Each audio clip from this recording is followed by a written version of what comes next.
Welcome to another Monday. Hello. Hello. So I got a lot of stuff. I got a lot of videos that I want to play. Okay. It's funny to watch at the beginning of the show. Like people start watching, and all of a sudden, like they dropped off. But that's fun. All right, I got a bunch of videos I want to get in, and then we'll talk about something. I have no idea what it's going to be, but it's going to be a lot. All right. So here we go. A few days ago, I awakened to see on my dining room table a whole bunch of newspapers about President Trump, former President Trump, being indicted for what to me seemed like the phoniest charges I have ever seen in my life. He is the former President of the United States. He won tens of millions of votes in the last election. It is not at all clear that he's done anything that in any way endangers the national security, and yet he is being indicted and has the possibility of spending the rest of his life and several other people's lives in prison. I think we're now in an occupied country, very reminiscent of Paris under the German occupation. Scary. It's a pleasure to be here and to introduce my friend, Congressman Boyle Bile.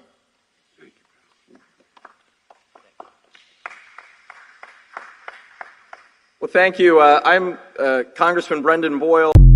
I've never seen this before in my life. Current Major League Baseball players go at a team about who they are promoting. The Sisters of Perpetual Indulgence are a hate group, and the Dodgers decide in their pride ceremonies that they are going to honor this group. Well, Trevor Williams, he ain't having it. He's not on the Dodgers. Clayton Kershaw has been with the organization, says he has issues with the sisters and not the LGBT community. I don't get all emotional about this stuff, but damn, I did go to Catholic school. I do practice Catholicism. I am disgusted by some of the things, but why do I have to go to a baseball game and see a group that openly mocks my faith? Please explain that to me. You can't. The only explanation is the Dodgers did what every group is doing now in the interest of inclusion. Why do you have to be inclusive at a baseball game? Why can't you just have a baseball game?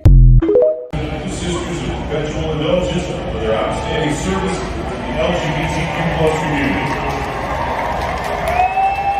Sister Unity and Sister Lydia.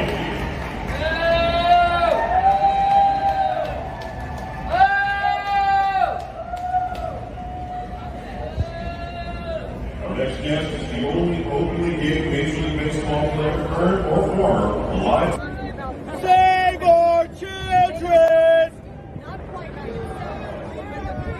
Viva Cristo Rey! Save our children! I visited red states and blue states, and I found that the common values that unite us are deeper than our divisions. And I thought you might clap for that. And now I'm standing next to the president again, next to a collapsed bridge here. And he is here to commit to work with the governor and the delegation to make sure that we get this fixed quick, fast as well, too. This is a president that is committed to infrastructure. Yeah, and then on top of that, the dual kind of law of the inflation bill that is going to make sure that there's going to be bridges all across like this, all across America getting rebuilt. A watercraft that takes people to view the wreck of the Titanic is missing in the Atlantic Ocean. The tourist submersible visits the wreck near Newfoundland with dives lasting up to 10 hours. The company that charges $250,000 for the expedition views the famous ship almost 4,000 meters below the surface. The Boston Coast Guard said an operation to find it was underway. It's a pleasure to be here and to introduce my friend, Congressman Boyle Bile.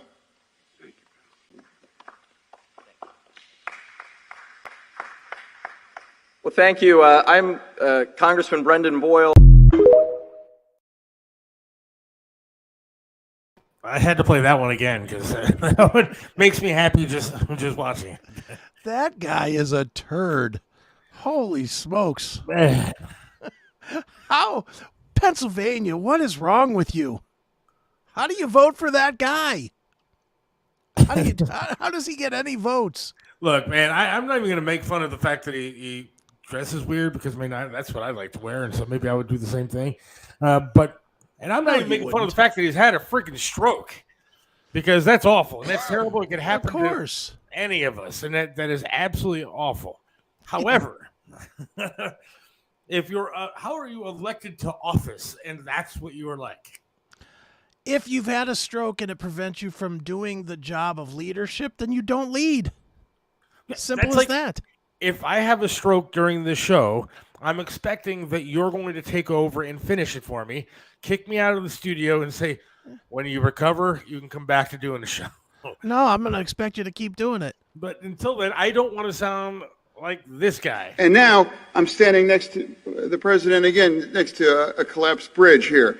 And he is here to commit to work with the governor and the delegation to make sure that we get this fixed quick, fast as well, too. This is a president that is committed to infrastructure.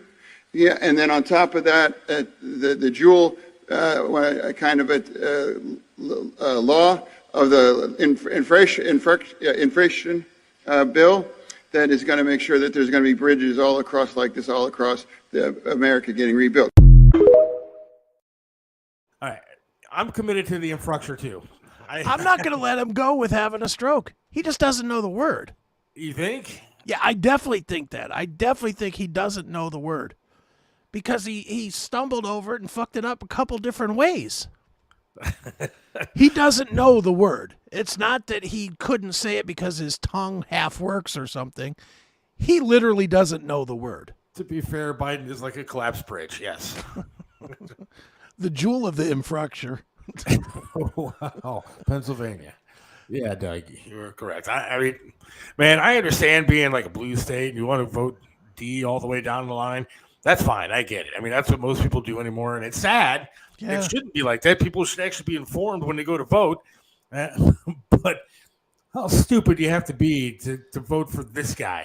Couldn't you have found anything better to vote for? There's had to be something on. I would have just left it blank. I mean, What are you doing? Well, and I'm going back to the dressing as well. If you were meeting with the president, any president of the United States, you would wear a suit. Yes. It's any president. It's like hiring Seth to be expected to win a marathon. Absolutely. Well, unfortunately, this guy didn't win the mental marathon. He doesn't even know the word infrastructure that he's in charge of funding. I mean, think about that for a minute. This guy is in charge of funding infrastructure in a state. Infrastructure. Infrastructure. You're right. Infrastructure. Yeah. This is the guy that has to write the check. He can't even say the word for what he's writing the check for. First time caller Jim is correct. TikTok is good for something. It really is. It is a whole lot of fun. I'm suggesting everybody right now, before they ban it, get on TikTok, find half-naked girls and Fetterman videos. Yes. Because that'll keep you occupied for days. Yeah, it will. And girls jumping rope. There should be a competency test for Congress. Well, then half of them wouldn't be there. Nah, I think most of them are smarter than you think. You think AOC is smart? No, I don't think she'd be there. But I think Sheeta Tlaib is smart. Yeah, I do. She's Actually, married to like her cousin or some crap like that. Isn't that her? that doesn't make her stupid. I guess not. It makes her smart enough to know what avenues to take to get ahead. How much money you think she's worth now? I don't know. Being in the squad. You know, there's a $1 million book deal just waiting for her time to end. Yeah, there is. I did forget. Kevin reminded me. I apologize. Happy Juneteenth, everybody. Happy Juneteenth. It's a special day for me. I don't know why we're doing a show. I'm taking off. We have to finish the entire thing. I am. Today is a holiday. My wife had off today. Wow. Because of Juneteenth. So I don't know why we're doing a show. I don't know either. I mean, I generally celebrate it the same way I do Arbor Day or, I don't know, Sweetest Day. You know, it usually has the same connotation, so I don't know why you insisted on us coming in for this. It's hallowed day. There's holidays for everything. Is it hallowed or hollow day? I don't know what it is. It's pandering day. It is. Another pandering day. I don't understand the entire thing. I mean, look, I think it's for a good cause. I mean, we should celebrate the fact that slavery was ended. I don't know why we picked, last year to finally do it. I thought we did it for a whole month, every month in February. No, we Is that different? That is different. That is very different. Maybe the day should have been in it, but I think this commemorates the actual day. But okay. And look, I'm not trying to say anything bad about it. By no means am I trying to be racist, but I'm kind of getting sick and tired of all these different holidays. And oh, by the way, I hate to inform the left out there. Yeah. But Donald Trump is the one that wanted to get this done originally, and wasn't able to.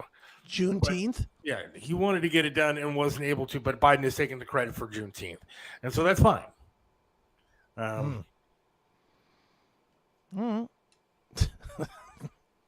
Some of these comments are hilarious. Yeah, I don't know which ones to put up, though. Put them up. Put them up. Caucasians aren't supposed to be off today. Pride fan rainbow. Look, I have to admit, too, when I worked at the radio station. Yeah. On Martin Luther King Day. Yes. It was the funniest shit ever. Because myself, Triv, Glenn Forbes, whoever happened to be the producers at the time, because there were many, Goldman, whoever it was, we would all have Martin Luther King Day off because it was an iHeart holiday. Okay.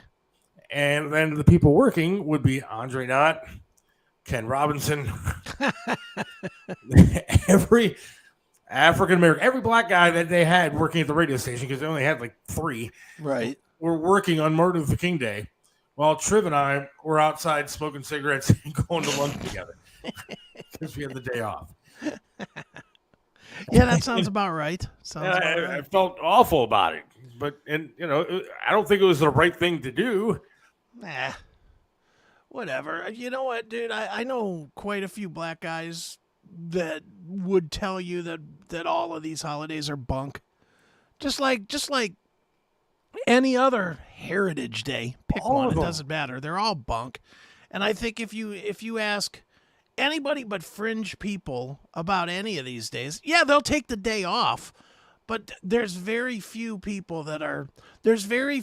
families that are sitting down to have a discussion about the freedom of slaves today. They're not sitting around their dinner table saying, let's have everybody share your Juneteenth moment. And I don't understand why, if it was going to be a holiday, why this is so late in the happening. I mean, this is something that, it's a day that I guess should be remembered and people should know about and be educated about it. But enough with the holidays. Enough with celebrating everything at this point. We celebrate pizza. We celebrate hamburgers. We celebrate sibling day. Siblings. We take your daughter to work day. All this crap. It's enough. How about I think we talked about this earlier. Wait, hang on. Our mattress is on sale today. Most likely they are. We talked about this earlier a little bit, though, that we should really just cram all of this junk into like a week. Yeah. Whatever. A month. 1 week 1 would month. be great. And National whatever you want to celebrate week. Week. Yes. Celebrate all the shit that you like week. And you know what? I even know the week to do it. Wherever you are week. Yeah. I know what week to do it. All right. The week between Christmas and New Year's. Perfect. Nothing's going on then. Nothing's going on. A lot of people are off work anyway. It's the perfect time. Celebrate everything. Yeah. Go crazy. Have parties in the streets naked. I don't care what you do. Celebrate everything 1 week. That's what you got. And then how about the rest of the time, the rest of the year? We live as Americans and just go to work and go to bed and do everything that we do normally. Yeah. And quit celebrating everybody. Even for our own country, the whole reason we get to live the way we do and do every single thing that we want to do is because we live here. We only give that one damn day. Yeah, no. We give that one day. Yes. You know. Or veterans, the veterans get a day. And Memorial really, Day, and day. let's go back to Veterans Day. Other than people, if there wasn't Facebook or Twitter, we wouldn't be celebrating it at all. Yeah. We never did until there was a way to say, "Hey, thank you for your service." Put in your post. Before that, I can tell you for a fact, as a veteran, I never heard word one about Veterans Day until social media came about.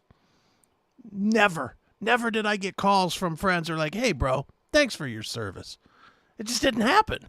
Yeah. It's just another way for people that didn't serve to get attention on themselves. Well, look at me. I'm supporting our troops. Waiting for take a dump day. There probably is a take a dump day. There probably is that day. I'm sure there is. Probably like a national toilet day. I'm going to look right now. National. See, this is what I'm talking about. That's why I can't put up all these comments. Come on. It's too close to Father's Day? Is that what you're saying? Halfway through pandering month, face fuchsia poop shape. Does not look like there is a National Toilet Day. No. I'm surprised we're starting by this. one. I am starting National Don't Toilet. make it. There is a national. I'm sorry. World Toilet Day is November 19th. See? All right. So November 19th, we will be celebrating National Toilet Day by doing the show on the John. Yes. Each year on November 19th, World Toilet Day celebrates toilets and highlights the global sanitation crisis that affects billions of people around the world who are living without access to safely managed toilets. Are you kidding me with this? Well, I mean, look, to be fair, I did go to Jamaica once, right? And Yeah. stayed in a very nice, posh resort kind of thing. And then they had a wall around the resort. Yeah. And if you looked over the wall, they had this little town of just nothing. It was like mud huts and like metal walls and stuff like that. And then they would take a dump, like literally in the ground, and then bury it. So, I mean, there are places in the world that don't actually have toilets. So I guess here, though, National Toilet Day should be celebrated then, that we actually have them. Yeah, but maybe they should celebrate it more in India or somewhere where they don't have toilets in every home to kind of, raise awareness. There it is. There's the sign, National Toilet. Look, with the thinker. The thinker on the toilet. I tried to do my best thinking. I found all the videos that I played to open the show on the toilet. There you go. The only thing missing from this is instead of having his hand on his chin, he should be holding his cell phone. Oh, it's World Toilet Day. Wow. World Toilet Day. Not National Toilet Day. No, it's Crazy. World Toilet Day. Look at that. We celebrate this all around the world. World Toilet Day. That's a day to celebrate when you've been constipated for days. I wonder why they wouldn't. Well, I guess because it's World Toilet Day. I was going to say if it's National Toilet Day, they could make it after Thanksgiving. Like the same as Black Friday. Yeah, It could also right? be National Toilet Day. That's a good day. Absolutely. Pick that one. Toilets Oh, are so we're off and important, running tonight, aren't we? especially when you have one that has a weak flush. See, all right, I have to admit, when I go to like anywhere, like even when I got this home, I made sure to walk around every toilet. Sure. And check the flushing situation. Because I can't have a weak flush, man. That's not happening. Well, no. If I go to a hotel room and they got a weak flush, I'll use the one in the lobby because the one in the lobby generally has a better flush. You want the one that's like whoosh. Yeah. I need something. I need like Hurricane Irma to go through the Right, exactly. It damn near sucks the ceramic off the bowl. Yeah.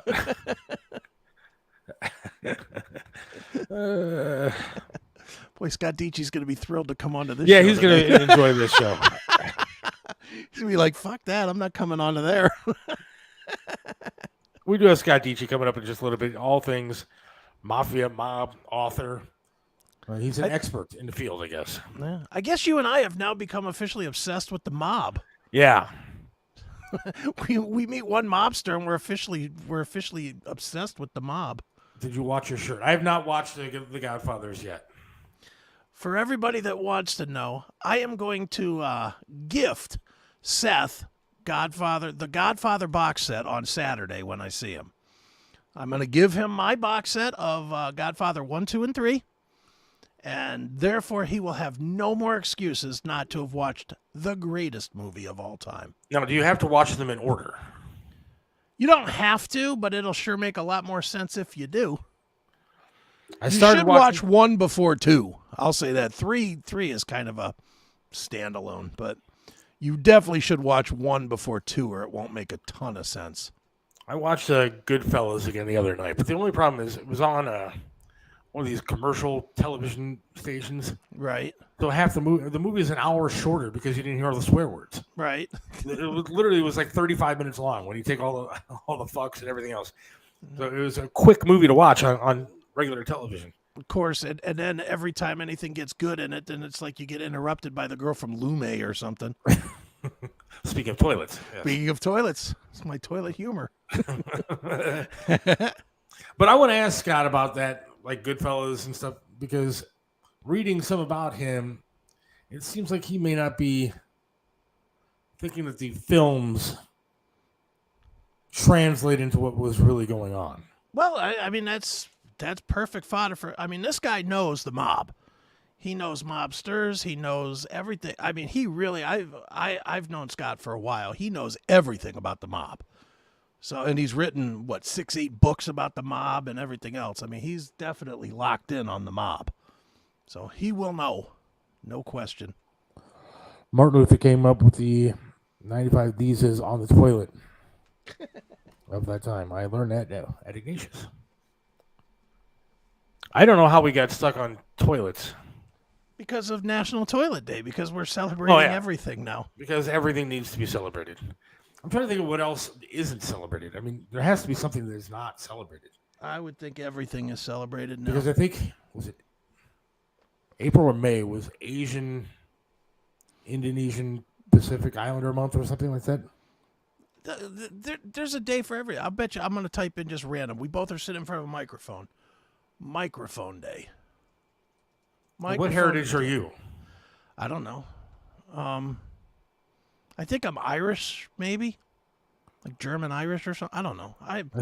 I've always found heritage to be dumb, so I've never celebrated. I know there's some Irish nonsense in me because my grandmother at one time took me to kiss the Blarney Stone in Ireland. So I know there's some Irish. I don't know if that's all Irish or. I've never got into it. I've never cared. You know, what my great-great-great-grandfather did has no bearing on me at all. So I never gave a shit. I think that toilet is smarter than Fetterman. Let's see. It's a pleasure to be here and to introduce my friend, Congressman Boyle Bile.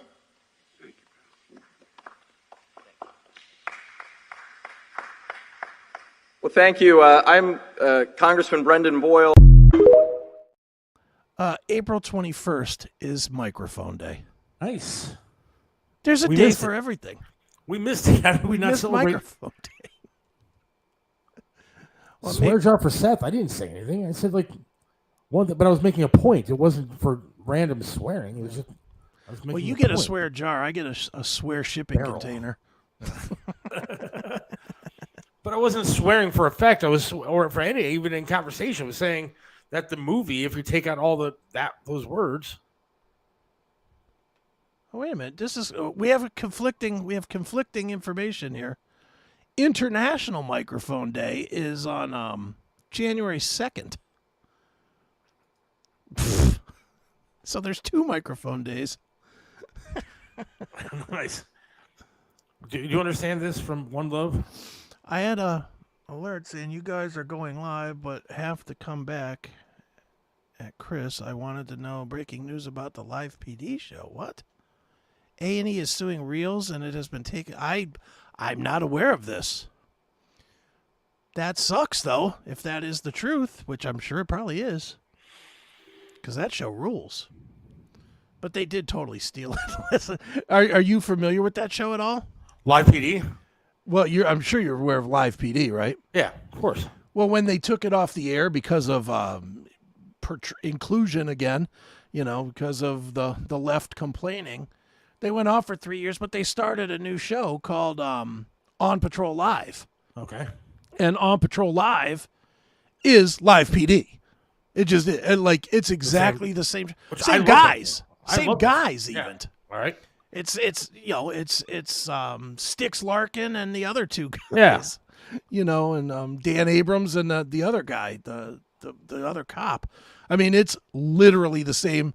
They do the same bits about we need your help thing. It's a great show. I watch it. I was not aware it got taken off. No. Wow. That sucks. Damn A&E scraps it and won't let it be on. That sucks. I'm looking that up right now. So you see the mention of Michael Franzese, father, in Goodfellas. Yes. I actually watched Goodfellas today. I watched that scene actually last night. I was going to pull it for today, but then I didn't. White Supremacy Day is not celebrated. It's not? You have to look that up. That has to be. I think if you ask most people that are not white, they'll say every day is White Supremacy Day. Tampon Day? Well, let's look that up too. Tampon Day. National Tampon Day, May 12th, 2024 is the next one. Yes. Get out of here. That's serious. I'm celebrating that one too. Present. All right, here's some breaking news. National Tampon Day. TV. It's not being taken off, Chris. Good, thank God. They just got signed for another season. Thank God. National Tampon Day. Is that a dude holding it? I can't tell. I really object to you making a decision about this person's gender, Seth. I apologize. Stop it. Is that a man with a penis? Gender fluid person holding that tampon? Yes. Look, history of National Tampon Day. Not much is known, it says. Not much is known about the history of National Tampon Day, except it is observed on May 12th annually. Nice. According to Wikipedia, again, it goes into the definition of a tampon. Let's see here. Let me skip that. Before the invention of modern tampons and pads, women in different cultures and civilizations used various methods to protect their modesty during menstruation. Or menstruation, as what's his name would say. Ancient Egyptian women are said to have used softened papyrus during their menstrual flow. Hippocrates?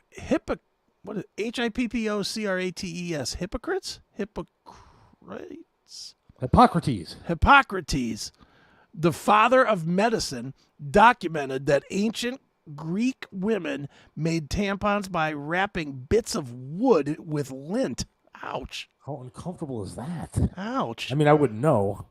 Well, maybe I would, but that's... You have to think they'd be bleeding from getting cut? I went to it was like a national sex museum with my wife when we were in Vegas the last time. Yeah. Literally because we stayed at Trump Hotel. Okay. And it was in walking distance from Trump Hotel. I don't think that was meant to be. I think it just happened that way. Right. But so there was this national sex museum literally across the street. And so we walked over there one day. It wasn't that expensive to get in. But I'll tell you what, the coolest museum I've ever been to in my entire life. I'll get to the tampon thing in a minute. But they had a room that you went in. It was like a circular velvet couch. Yeah, Scott Deitche is going to cancel. It was a circular velvet couch in this room. And on the walls of this room, nothing but porn. Oh, wow. It was just TVs, must have been 50 TVs at least. Just of old porn, new porn, like old 70s porn to brand new porn. It was all over the place. Great room. Then they had like a Star Wars section. Okay. Where they had there was like a Star Wars porn, but they had like a land speeder. Like if you're a Star Wars fan, you know, the land speeder, and they had like a Luke Skywalker like mannequin standing there, and they had the porn playing in the background. Wow. But this is an actual museum that you can walk through, and they have like ancient artifacts of stuff that were like original sex toys, original tampon stuff, and all that kind of, like, and it's behind glass. Like you would go to like our Natural History Museum and see an artifact behind glass with a little plaque description, and that's what it was. It was an actual sex museum of all these different artifacts, and I found it fascinating. That's funny. Dude, there's museums for, just like there's days for everything, there's museums, I think, for everything too, isn't there? Yeah. Yeah. Sorry, this show's going out of control. Tampon Day has been canceled since the bleed panties were just invented. All right. And now anybody can buy tampons. I mean, it really does work that way because anybody, according to the one video that I had a couple weeks ago, men can bleed. Yeah, of course they can. Hands on exhibit. Did you know, speaking of museums, that there is a national Last Supper museum? Really? Yes. Is it? It's not next to the sex museum. No, it's in Arizona. Let me pull it up here. I actually know the guy that is the curator of it. Last Supper Museum. But what he collects is Last Supper memorabilia. And who would have thought that there would be Last Supper memorabilia? But look at this nonsense. I can't imagine making a trip to wherever this place is. It's somewhere in Arizona, Douglas, Arizona. But look, all these different pieces. Like dogs and stuff sitting at the Last Supper table? This is cats. This is dogs. This is Legos. This is Last Supper in a bottle. A Whammo Frisbee. Wow. Berry Hill Bears. Glass image. What is this one? Missing Man Formation. Is that sacrilegious? I would say so. I would think so. Knowing Eric that runs the place, I would definitely think so. But wow. Yeah, I mean he's got them for days. I mean, I know they have like that Noah's Ark thing. Yeah.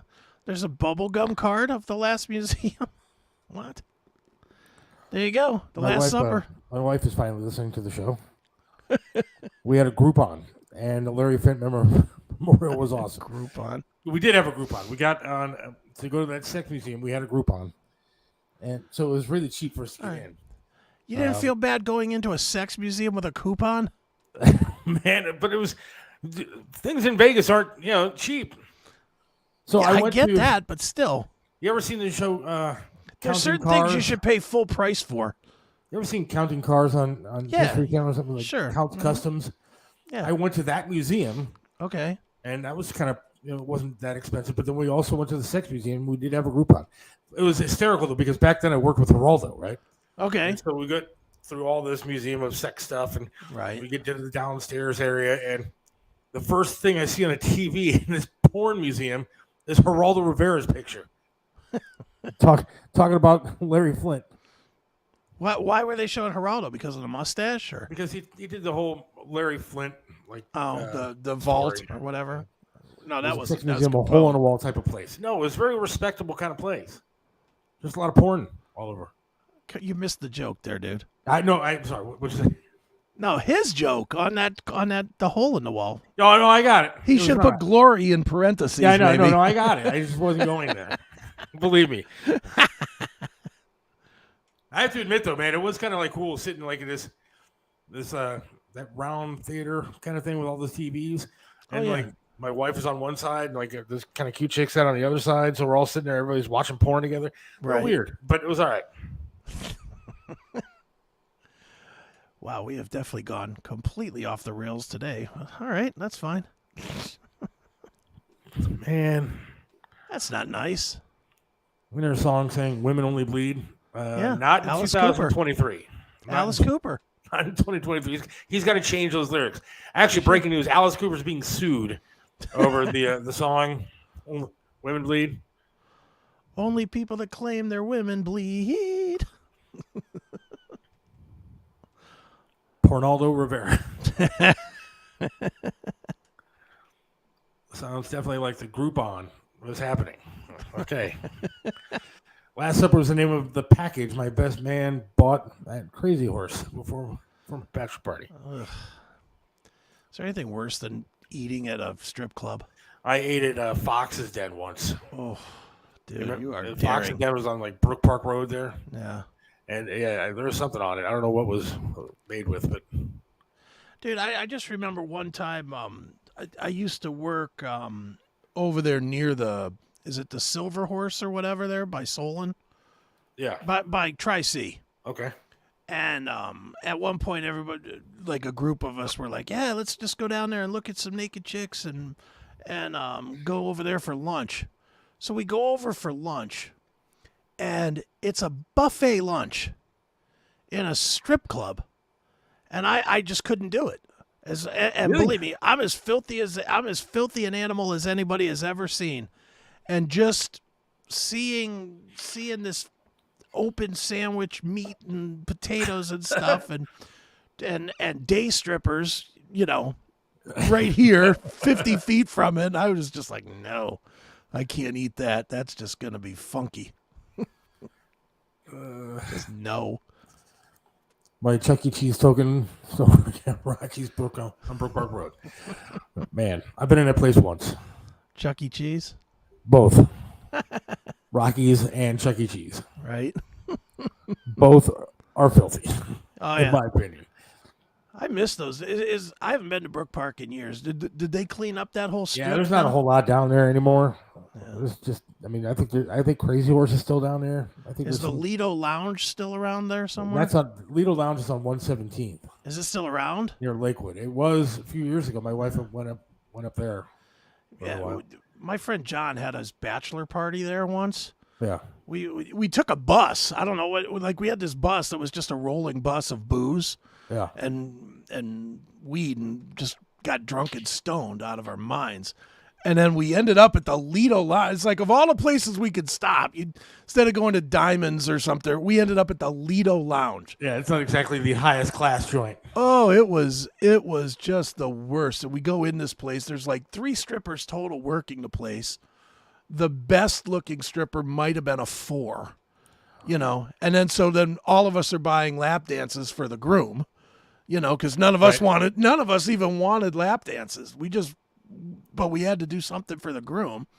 So we gave him lap dances from these 3s and 4s. It was really a bad night. My first ever experience at a strip club.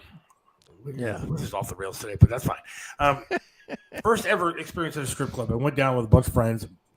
Must have been like just 18, 19 years old. I don't think we were even old enough to get into the Crazy Horse. Sure. But, it was Crazy Horse on St. Clair down there, downtown. Right. And we get there, and we're just a bunch of young punk kids and whatever. Sure. And so yes. I think I'm going to call Tony. Anyway, go ahead. So I get there, and there's this van. It looks like one of these kidnapper vans. Okay. One of these old 70s vans. Right. And the doors open up in the back. And this guy pops out. And he talks to, there's 3 of us. And he's like, hey, my wife is in the back of the van. Anything you want, $20. And I'm sitting there going, dude, I brought money for dances tonight. Sure. $20, whatever I want, I can just leave. Because I'm good to go there. I'm out. Right. And then I started thinking about all the horrible situations. Thank God that, when I was just 18 and, in a mood to go to a strip club, I wasn't stupid. Because I can only imagine what the hell was in the back of that van now.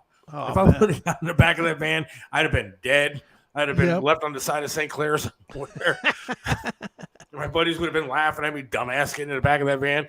But who knows what the hell was in the back of that van? But he was offering $20 for his wife. It was crazy. My God. Pinkies. Do you remember Pinkies? Yeah, of course. Pinkies Adult Bookstore and Strip Club was just off of Brook Park, like 150th. That's another place that was crazy. Yeah, it was crazy, and it was, even by my filthy standard, it was a little too disgusting for me. Yeah, it was really bad in there, man. Did you ever go to Pinkies during the day. Yeah, of course, because that's it was yeah, they were rough. That was a half a step above cattle. It was brutal in there. Oh my God. There's a place up the street from me called the Peppermint Hippo. That is so funny, Scott, that you say that, because I literally was talking with my wife about the Peppermint Hippo. It popped up on like one of her Facebook pages for no reason. There was an ad for the Peppermint Hippo, and so I looked it up, and there's this girl there, Bambi Ambi or something like that. I don't know. But I looked her up, and she was a good-looking broad. But I mean, yeah, there's a place called the Peppermint Hippo down in Akron, I guess. I've never been there. I don't think I would go. Maybe Tony would finally get good reception at Lito's. He might. You never know. That is funny. So what was your first experience? I was either 14 or 15. And I was working for, my dad was a traffic manager, meaning that he booked trucks for Brown Derby right out of Northfield.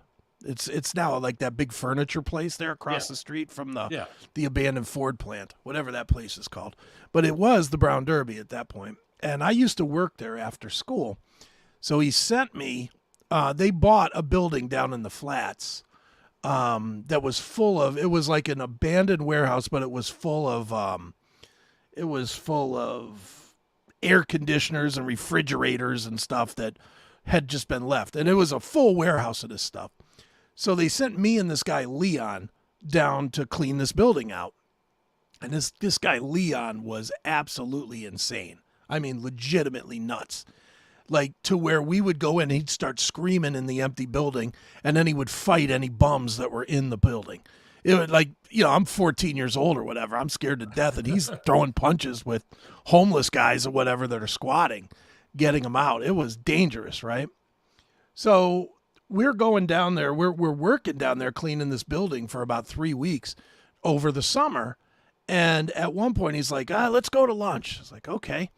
We go down, like we were on the third floor. We go down and there was what was down there? Crazy Horse or whatever, right on the edge of the flats. It was in the flats on the East Bank. I think it was free. Yeah, it was right at the end across from like Shooters and that. Oh, Circus. The Circus. That's right. Circus. So we go into Circus. How do I know? And this? I'm 14 years old.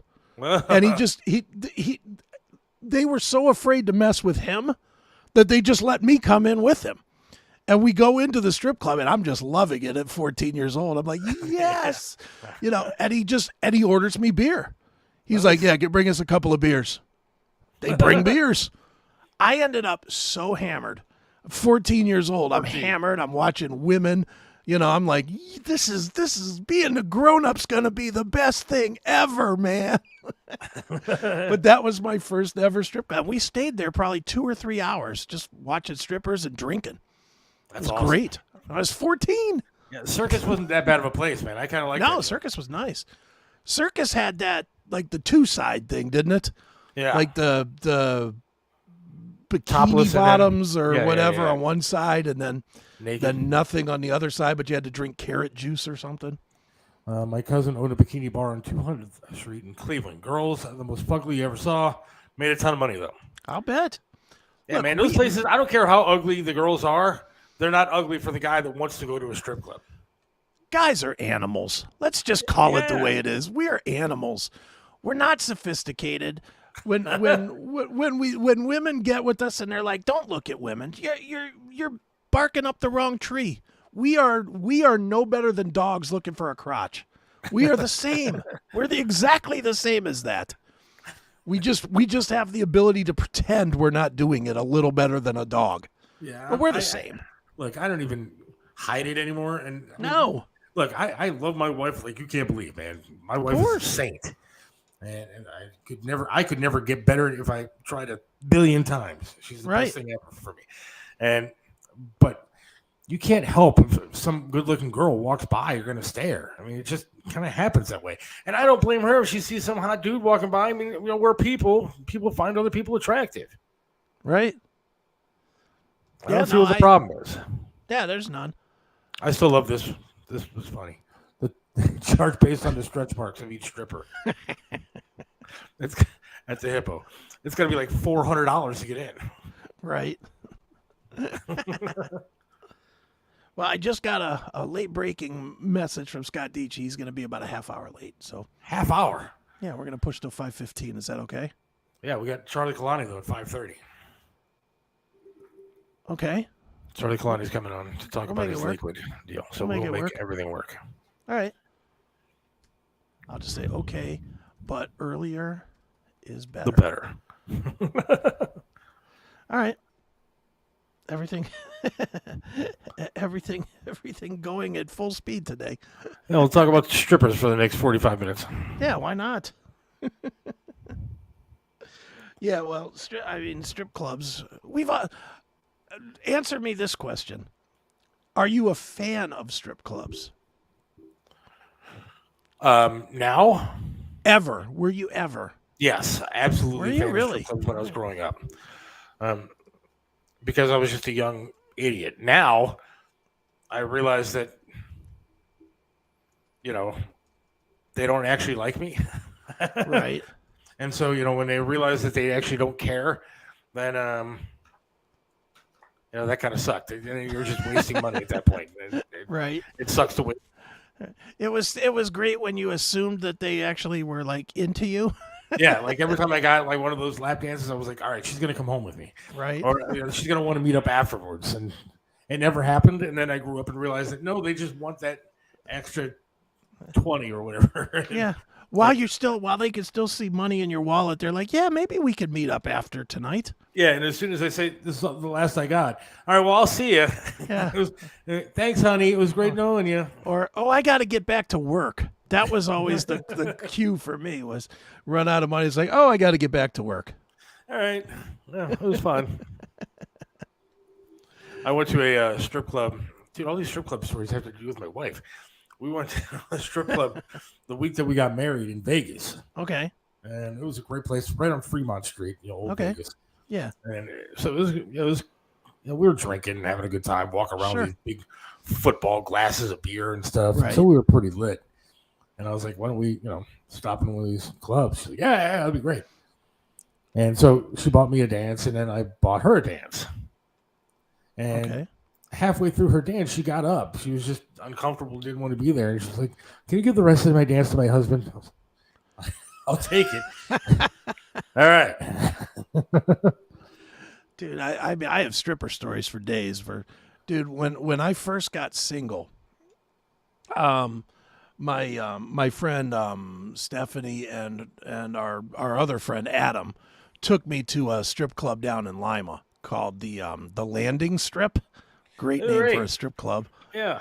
And just as a side note for this club, the all-time winner of they start advertising on Facebook the week of graduation every year that they're hiring new strippers. They literally do that. They're like, are you just graduating high school? We got a job for you. Got to pay for that college. Yeah, come on in. Like they're on it. It's called the Landing Strip down in Lima. So we go down to the Landing Strip one night. Just hammered. I mean, my friend Stephanie at the time lived down there. So we had been at her place just getting crocked. And then we were like, let's go see some strippers. Let's go see some strippers. So we go down to the Landing Strip. So the way this place was configured was it had a dance floor with a pole on it. Yeah. But then it had I'd say about 1.5 to 2 foot high rail around it, type of a deal, around the floor. Yeah. And then it had chairs sitting around the rail. And that's how everybody, you would sit around the rail and the girls would come by and do their thing. And then you would kind of stick the dollar in their G-string type of a deal, right? Well, this place gets nuts. Like this place gets, the girls end up sitting on the rail with their legs on your shoulders and, putting it all in your face. It's really wild place, right?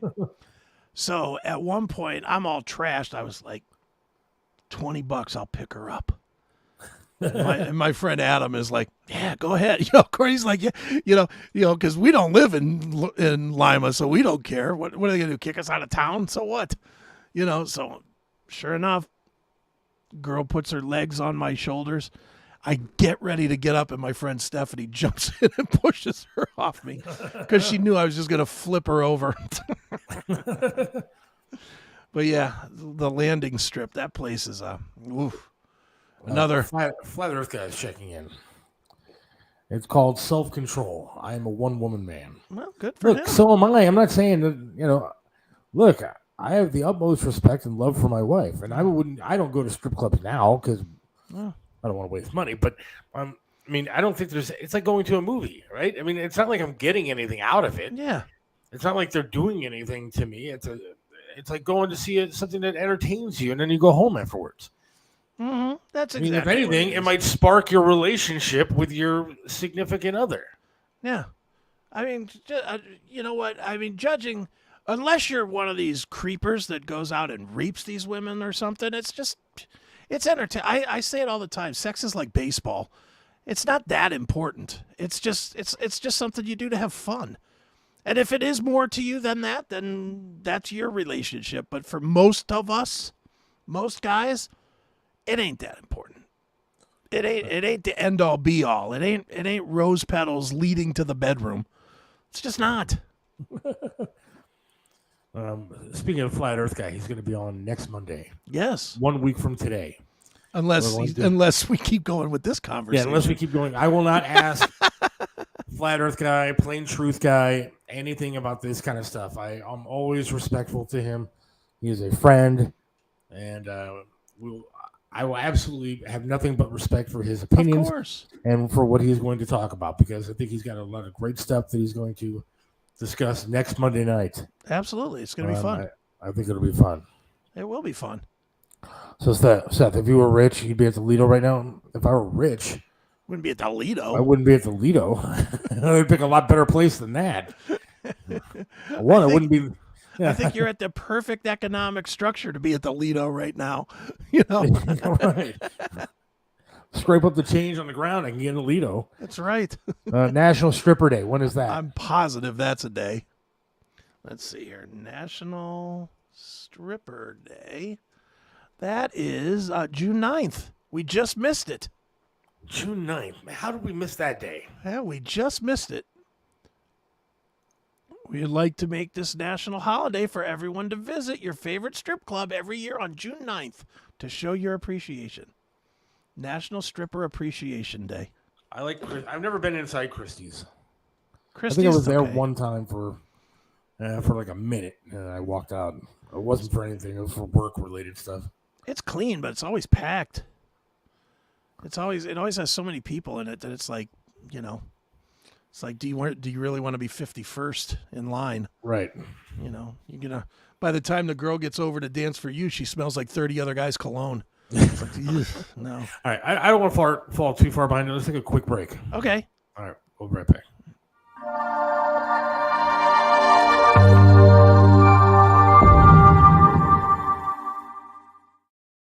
Hey everybody, it's Don Doc, and when I'm feeling nostalgic, I always go to Pinball PA. You gotta go check it out. It's a lot of fun.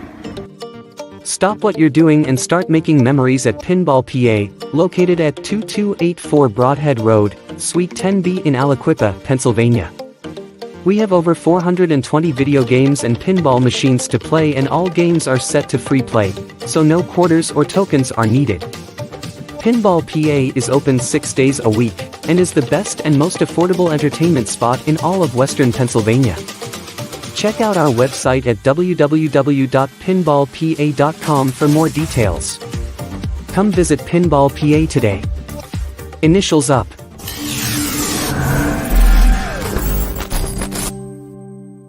Aaron Tees and Signs has become your complete one-stop sign shop.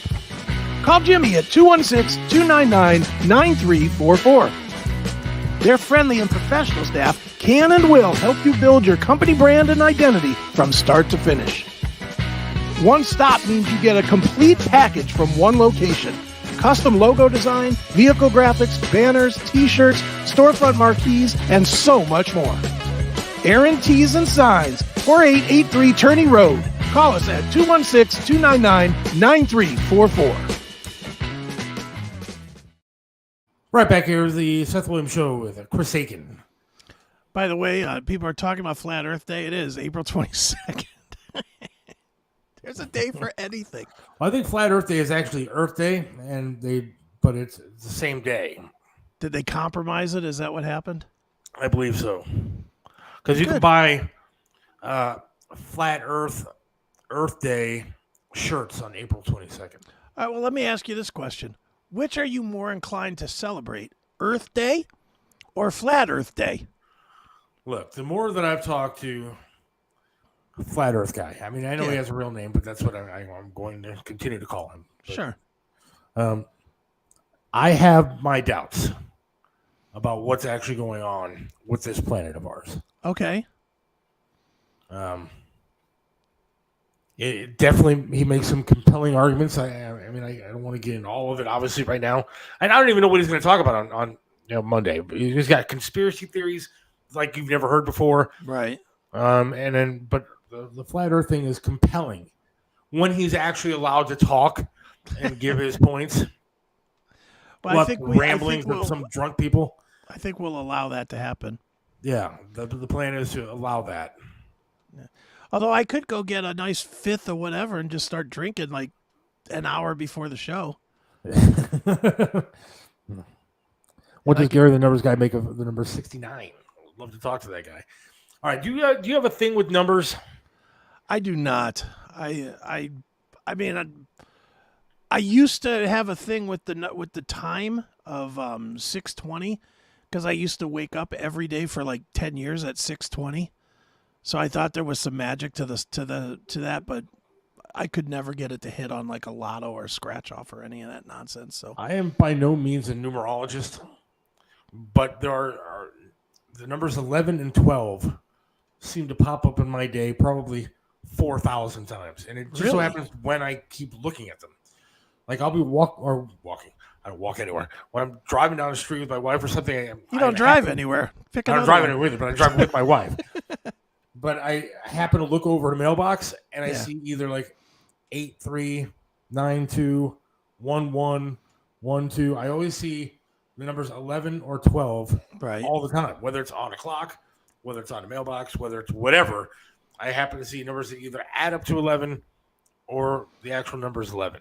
And I was watching South Park the other day, my highbrow TV that I watch. And I was watching the addresses on some of the houses. Right. And it's 1002, 1001, 2001, all 11s and 12s. Right. And so I'm starting to think that maybe there is a thing. Well, it could be. I was in a new hotel the other day. They didn't have a floor 13. I thought they didn't do the whole superstitious 13 stuff anymore. No, I think that there's a lot of places that still don't do floor 13. And you know why? It's not that they're superstitious. It's that people going into the hotel are superstitious and won't want to stay on the 13th floor. That's really what it comes down to. That has to be it, yeah. It's not that the people that... I guarantee you Paris Hilton's dad doesn't give a shit about 13. But it wouldn't shock me at all if they just don't have a 13th floor. And they just tell people, yeah, you're on the 14th floor, 1422 or whatever. You know. But numbers, for some reason, and I've talked to Gary the Numbers guy numerous times, some of his stuff I think is, I guess, okay. I mean, he talks about like Tiger Woods, LeBron James being born in the same whatevers, and add this, that, and they are champions because of it. But I don't know that I follow all that, but I do have a thing when it comes to like 11 and 12. So now I become, because I'm kind of, sorry, I was going to swear. Okay. I become kind of screwy with stuff because I'm a little bit OCD at times. Sure. Now I set my alarms for, I had to get up at 7 o'clock this morning, so I set my alarm for 7:04 and 7:05. So that way it was 11 and 12 when it would go off. That's funny. I never have done the numbers thing. And I think a part of it is that I'm such an aholic that if I start doing numbers like that, I will absolutely end up in that casino. I'll be in that casino playing roulette like an idiot. You know, the probably the worst game you could possibly play in a casino, and that'll be me being like, oh, I got a hunch about 18 today. Lose it all. Here's here's $1,000. I'm done. You know, it's like, ugh, no. But I've never done the numbers thing like that. I've never played roulette, but my wife and you might as well you get more pleasure out of burning your money. But I mean, red or black, but does that not pay a lot? Not as much. And if you call the wrong number on the right color, you still don't pay. So roulette sucks. I mean, there's combinations and stuff in roulette. Like you ever watched where they'll put the chips like in a corner so that it's like 4 numbers and they're all red or they're all black or whatever. So you can hit, but if it's not the right color, then you lose. Yeah, I don't know. My wife it sucks. We're talking about going to casino. A week from tomorrow. Okay. Because the 27th is our 18-year anniversary. Wow, look at you. And so we got married in Vegas. So we were talking about going to a casino somewhere and just to kind of recreate a little bit of that. We don't have money, obviously, a lot of money. So, it'd be a 10-minute trip. But we're still talking about doing it just for old time's sake and because we got married in Vegas. And so I'm trying to figure out, these slot machines are just for shit. Yeah. I mean, it's so tough to win on any of those things that maybe, is there a game out there you think that is better for me to play other than a slot machine, or is that just a bunch of crap? Do you have the patience to actually pay attention to what other people are doing at the card table? I mean, are you saying like blackjack or something like that? Yeah, because blackjack is usually, if you can pay attention to what everybody's doing, you should be able to do okay at blackjack. Okay. Again, not great, but yeah, slot machines, again, you might as well just throw the money on the floor, and just play with your phone.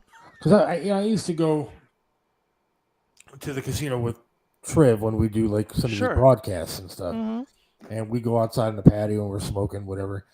And I'd see him just whip out a big bill, slap it into the slot machine we were sitting at. Mm-hmm. And 5 minutes later, the bill is gone.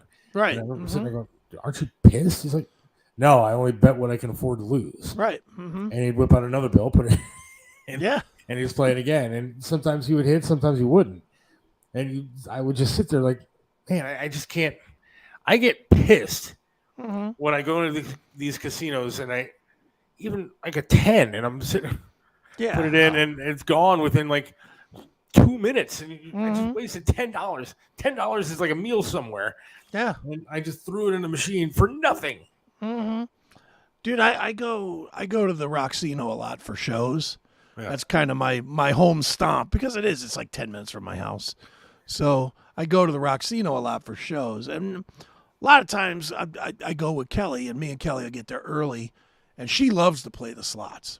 And she'll be in there just going ching, ching, ching, ching. I'm like, what are you doing?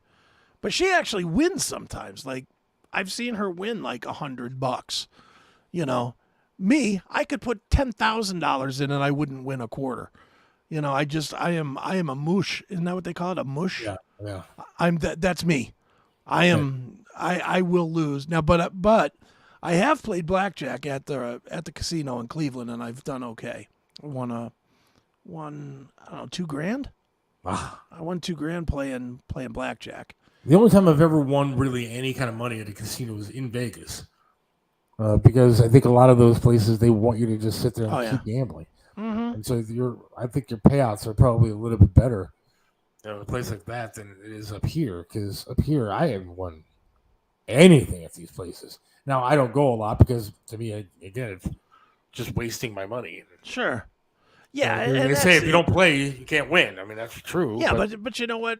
Then you might as well just put the lottery app on your phone. If you're just if you know you're gonna win, you're not gonna win, and you're not having fun doing it. Yeah. Like I'm a believer that a lot of people that go to the casino just have fun gambling, and they don't care. They have X amount of money that is like I don't care money, Right. which I don't have that either. Even though I do okay, if I lose $20, I'm like pissed. Yeah. Because it's like you know what? I had to sit for 15 minutes and do this or do coding or something that I didn't like doing to get this stupid money. So it bugs me. It bugs me, and I don't enjoy it a lot. But if you enjoy it, it's fine. But if you don't enjoy it, you might as well just do the lottery. Might as well go to the strip club, tying everything Good together. point. Absolutely. Good point. If you're going to waste $20, I'd rather see that. Did you ever think you would see the day where sports gambling is legal everywhere and they actually promote that stuff? You know what? Let's talk about that for a minute. That single change, and I know you and Chiselka talked about it when it first went live in January. Yep. That single change absolutely wrecked what little love I had still for sports. It is awful to watch sports now because they're constantly with the betting lines. They are. It's I watched the whole XFL season this year. Enjoyed it. I enjoy the XFL. But I mean, every stupid thing they're showing you a betting line on. Every stupid thing is hey, what are the odds that this kickoff goes back for a touchdown? What are the odds that they get back to the 30, to the 40, to the 50? It's like enough, and I don't even know what some of these betting lines mean, because I've been a little bit out of it.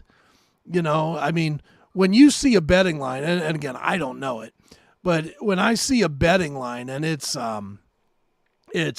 the Indians are likely to lose to the Padres, they're minus 380 or whatever. What does that mean? Yeah, I have no idea what that means. Baseball games are like 4-3. What does negative or positive 380 mean? I don't really understand that stuff either. And, I guess I wouldn't mind betting some of this, some of the easier bets, some of the football stuff that I actually understand. Sure. But I've been addicted to pretty much everything in my life. Right. That I just don't want to get another one. And I lose too much money. Yeah, that's the hardest part is no one wants to lose the money. If you're doing it for fun, it's the same as you would pay to go to a movie or something. You're throwing or to do whatever you would do for fun, go to a baseball game, go to a football game, whatever. If that's what you get for entertainment, that's fine. But if you actually care about the money, then you might as well not gamble because you're just going to hate yourself. There's Scott Deitche. Do you want to go right to him, Seth? Yeah, I guess we might as well. All right. Or should I take a break real quick? Let's go right to him. All right. That way we get our time in before Charlie calls. Let's bring our guest on. Mr. There Scott he is. Deitche, author, Hey, guys. expert in the all things mafia, mob related. How are you, my friend? Doing well. Sorry about the delay. No, you're fine. I assumed that you were taken by the mafia, held captive, and were actually able to get out in time to come on the show. Yeah, exactly. Well, Scott, as you're well aware, man, we chatted with Michael Franzese last week, and it got us completely sucked into the mob again. Yeah. And we figured who better to talk to than you about the mob, and let's start with Franzese because Franzese, I know you're aware of this. He asked me to do security for him on Saturday at his speaking engagement here in Cleveland. So my first question as a mob expert, is Saturday my last day on the planet? No, not at all. He was one of the first guys really in the late 80s to come out with that book, Quitting the Mob. He was one of the first ones to kind of leave that. So, we're talking 30 years out. So yeah, you're good. You're safe. Did you happen to watch the whole interview that we did with Franzese? I caught part of it. I do need to, and I will put it up on some of my socials as well. But I appreciate you asking the questions on there. That was really, really good. Sure. Well, did you think that? My question is, as somebody that knows this stuff inside and out, did we do a good job, or did we come off as novices? Because I didn't know, I had no idea how to lead into him. No, I think it came off great, and plus, you guys like that stuff anyway, so you have probably more of a passing interest than most people. So yeah, I think it came out great. See, now one of the things that I wanted to ask him, and I thought it would be too novice to ask him, is about these movies like the Goodfellas and the Godfathers and all that kind of stuff, to see if he actually thought that kind of stuff related to the actual mob life. I mean, would that have been a dumb question, or are these movies for real, or are they not? No, that would have been a good question. And I think he did something maybe for Esquire a few years ago where he looked at like a few of those movies and kind of gave his thoughts on it. But no, there's some of those movies, especially the ones like Donnie Brasco that are based on real life incidents. Yeah, sure, some of it's going to be a little bit Hollywooded up, but a lot of them, especially the ones based on true stories, kind of stick close to the facts and kind of give at least a pretty good feel of what it's like. Certainly from my conversations with other wise guys over the years. Have you watched any that that you've researched? Because you've done a ton of research for your books and obviously for the documentaries that you're featured in. Have you watched any of the movies where you were just like, this is blatantly wrong, none of this happened? Well, I mentioned Donnie Brasco. So in the movie Donnie Brasco, which is a great movie, Al Pacino, Johnny Depp, Michael Madsen, Bruno Kirby's in it. But there's a whole section of that movie that takes place in Florida. And in the movie, it all takes place kind of in Miami, South Florida, where they meet Santo Trafficante. In reality, it took place outside of Tampa. And they kind of intimate in the movie that Trafficante was involved with kind of keeping them out of Florida. But in reality, the FBI set up this elaborate sting operation. So it was a little, again, kind of Hollywood, a glamorization of the storyline. So it wasn't a wholly accurate, but just because I had that Tampa background, I was like, oh man, you're so close to getting it right. Well, speaking of the Tampa thing, talk a little bit about your ties to Tampa and because I'm sure we have a lot of people here in Cleveland that go to Florida for vacations, and you offer what I think has got to be the coolest tour that you can go to that's not going to cost you $6,000, and a pair of mouse ears to go see, that being your Tampa Mafia tour. So talk a little bit about that, man. Yeah, we've been doing it now well over a decade, maybe 13, 14 years. So we run them primarily from September to May, kind of, off what you would probably run them in Cleveland, where you would run them in the summer, but it's just too damn hot to walk around outside during the day. And it's a tour through Ybor City, which is a historic neighborhood in Tampa, which was largely Cuban, Spanish, Italian, small German and Romanian Jewish population, kind of a really interesting ethnic community that was founded by the cigar industry. And that's kind of the neighborhood where some of the organized crime developed. And because it's a historic district, a lot of the old buildings are still around, not all of them, but a lot. And it's a nice, about a mile loop walking tour that we do. And yeah, we do them from September to May. We do Saturday ones, we do a happy hour one, and people really still seem to enjoy it. Right on. Well, Scott, with the tour itself, when you take people around, especially for 13 years of doing it, I'm sure you get the same questions over and over again. How do you keep it fresh for yourself? I know you try to keep it fresh for the new people that are going through it for the first time, but let's be honest, if you're doing the same thing the same time over and over for 13 years, that's awfully, awfully difficult. How do you keep it fresh for yourself? Are you still like investigating and finding new little nooks and crannies of that story? Yeah, that's exactly how I do it. I have a set, there's a few set spots that you have to go to all the time. And then we have different spots or news stories in different areas that will kind of exchange in and out. Sometimes by necessity, if part of the tour, like if there's an event in Ybor and I can't get to a certain area, I have, backup spots. So I always kind of shifted around, but even at the spots I go to, I'm constantly digging back like through old newspapers. Oh, there was a raid of illegal gambling raid here in 1933. I can add that into the story and take something out. So yeah, it's, you're going to have to play the classics, to use kind of a metal parlance, Right. That everyone wants to hear, but you throw in some deep cuts every so often. And I do get repeat customers. So people that haven't, come a couple years later and they'll be like, oh, I don't remember this spot. So that kind of keeps it fresh. How did you become like an authority on this topic? How did you get into the mob and mafia and all that?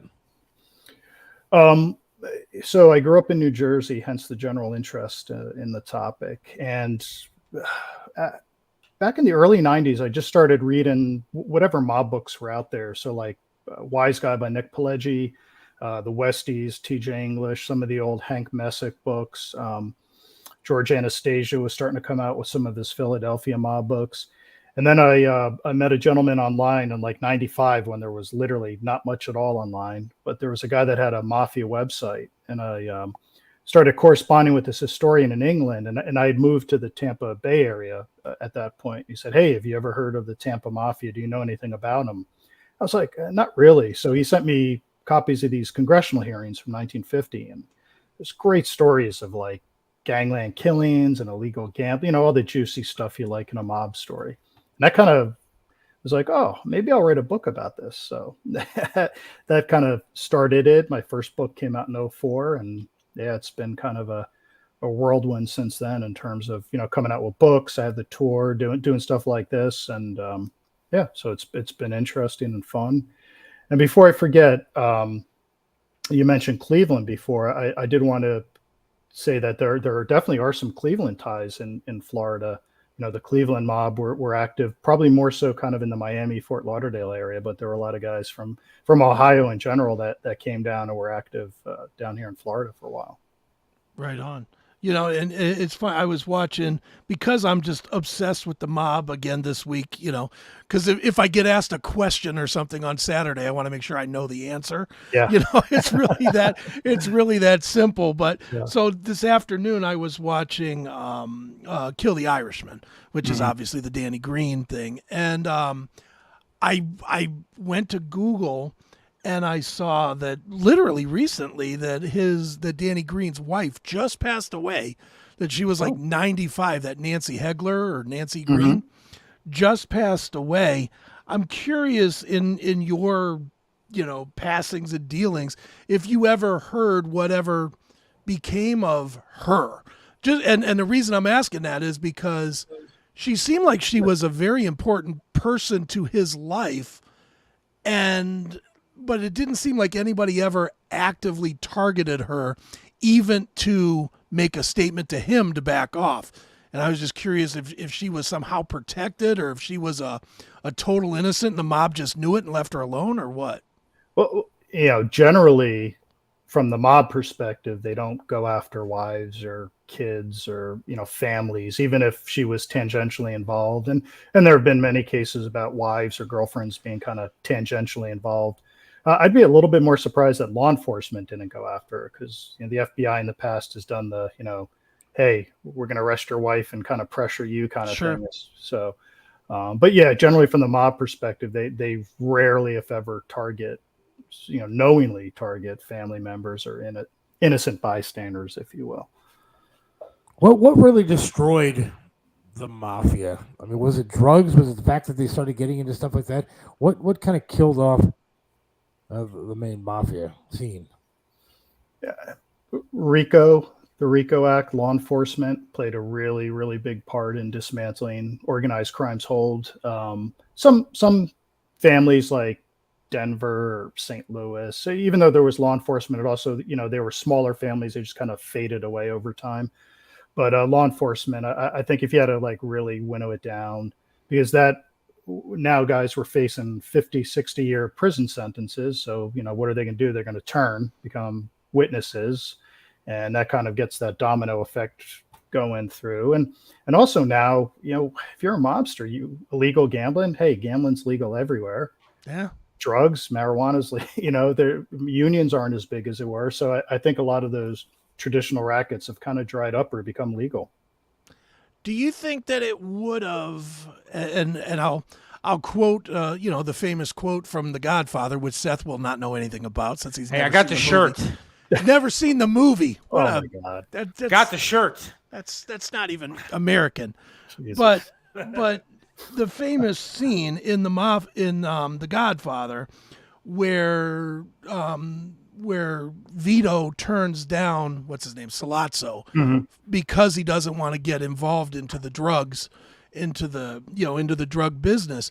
Do you think that if the mob as a whole would have stuck to that line, which I know I'm comparing a movie to real life, but if they would have stuck to that line and stayed out of drugs and just stayed more with gambling and women and numbers and stuff like that, do you think that we may never have even seen the proliferation of RICO because the government was okay to look away from that?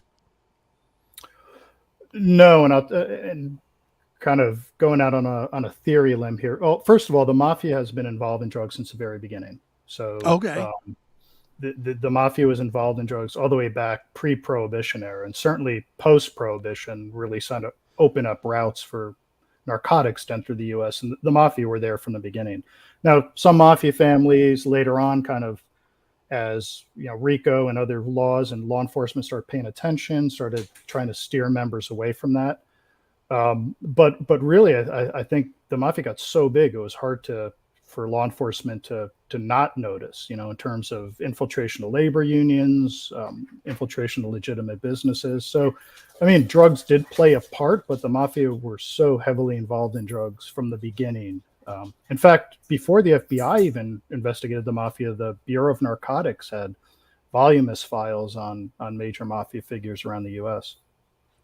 Do you think that the government kind of took cues from the mafia and kind of wanted them shut down so the government could actually start the rackets that they're doing today? And maybe that's why they wanted the mafia gone, so they could start being the mafia? Well,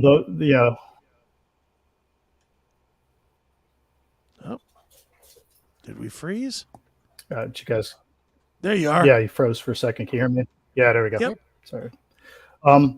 Well, I mean, the government hired the mafia to help them kill Fidel Castro in the early '60s. So I think I think they viewed it as maybe in certain segments a partnership. Right. Will you write a book about the new mafia family known as the Bidens? I don't want to get into politics. I'm probably on the other side of the coin from you politically, but I don't have a problem with exposing anybody for anyone. If you look at the long history of political corruption, there's certainly been plenty of stuff from both sides of the aisle. I definitely agree with that. Yeah, I mean the political corruption aspect is another reason I think that the mafia were able to, get so entrenched. If you look at, all the way up in some instances. So, right on. Well, Scott, we haven't really talked about. We talked about your tours, but the other thing that we should definitely plug are your books. I have several of them, which are great. I personally am a fan of this one the most, the Hitman, the Purple Gang one, but I also like the Silent Don as well. So talk a little bit about your books and where people should go to get the books and keep up with you and all that stuff. Yeah, so I've kind of brought all my stuff under one website. It's easy, tampamafia.com. You can find information about the tours there. We have some stories up online, some stuff I've written over the years for local magazines and my website. You can find out information on my books. Links to purchase them and other links to find out other things that I'm doing. Usually, some of the stuff I've done with you guys in the past, I've posted up on the video section with links. So yeah, tampamafia.com, the easiest way to find out. And you can reach me that way as well. Very good. Tampamafia.com. That's right. Yep. Right. Super easy. All right. Well, Scott, this has been fun, man. What are we missing that you want people to know before we check out here? That it's 2023 and we're still talking about the mafia and they're still active. So it's a never-ending source of fascination for people, and it's great for me. and I'll keep writing books. I'll tell you what, I'm super excited, one, to pick up one of your books, because I don't have them yet, but also this coming Saturday for us to go see Michael Franzese. I see a different pronunciation everywhere I go, but I just love hearing the stories. I think it's a hell of a lifestyle that's glorified now, but maybe shouldn't be glorified when it comes down to it. But it definitely is fascinating. I think that's what it is with people. It's like watching something that we could never experience, and it's kind of interesting. Yeah, that should be great. And Chris, I mentioned to you that he's, I talked to this guy. They're thinking about maybe doing something in Florida as well. So yeah, I think you guys will have a great time. Can't wait. And hopefully I'll still be around Monday to tell all about Well, it. are you going to have to wear like a suit, with a black shirt, the white tie, and You know what? I have not heard from their guy yet, but I'm prepared to go either mob suit or tracksuit. If I could go Sopranos mode and go all tracksuit as well. So that'd be great. See, I want to see Chris underneath my car checking for bombs and everything else before we go in. So I'm looking forward to it. So nice. Good but stuff. thank you, for, Scott, for joining us tonight. Much appreciated, man. All right, thanks, guys. Always a pleasure. Thank you. Scott Deitche, fantastic, good stuff. TampaMafia.com.